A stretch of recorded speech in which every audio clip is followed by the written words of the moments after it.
চলতি মৌসুমে দেশের বিভিন্ন অঞ্চলে রসুনের চাষ হয়েছে ব্যাপকভাবে। আবহাওয়া ছিল অনুকূলে, কীটপতঙ্গের আক্রমণও তুলনামূলকভাবে কম ছিল। কৃষকেরা আশায় বুক বেঁধে জমি বেছে নিয়েছিল রসুন চাষের। ফলনও হয়েছে বেশ, তবে বাজার দর নিয়ে হতাশায় চাষিরা। পাবনার চলনবিল এলাকায় চাটমোহরে সাদা সোনা নামে পরিচিত রসুন এরই মধ্যে জমি থেকে ঘরে তুলতে ব্যস্ত সময় পার করছেন এখানকার চাষিরা।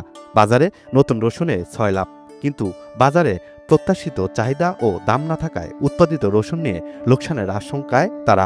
বাজারটা বর্তমান টান, তাই রসুনটা বেচবো, তারপরে লস হবে।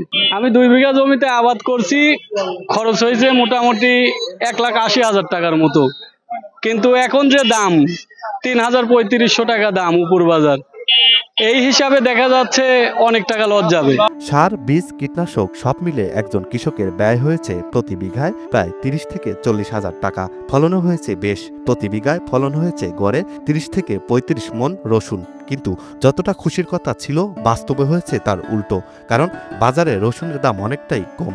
বর্তমান বাজার হিসেবে আর কি মানে লসের দিকে। এবার তো গত বছর যে দাম ছিল তার থেকে কম। বাজার হিসেবে তো আমার ব্যয় হচ্ছে, আয় তো হচ্ছে না। মালটা কিনেছি, আমি একটা ক্ষুদ্র ব্যবসায়িক, মালটা বেচবো 3,000 কিনে আর 2500 টাকা মন করা নাই। গেল বছর এ সময় রসুনের দাম ছিল প্রতি মণ 5,000 থেকে 6,000 টাকা করে, কিন্তু এক বছরের ব্যবধানে বিক্রি হচ্ছে 2,000 থেকে 3,500 টাকা করে। তবে সামনে দাম বাড়বে এমনটাই প্রত্যাশা তাদের। আজকে সাইকোলা হাটে রসুনের বাজার 2100, নিম্নত 2100, 2500, 2600, হাই মাথা হলো 3500।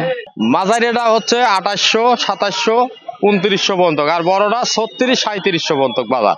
বাজারে অনেক আমদানি, কিন্তু বাজার তেমন কম নেই আর কি।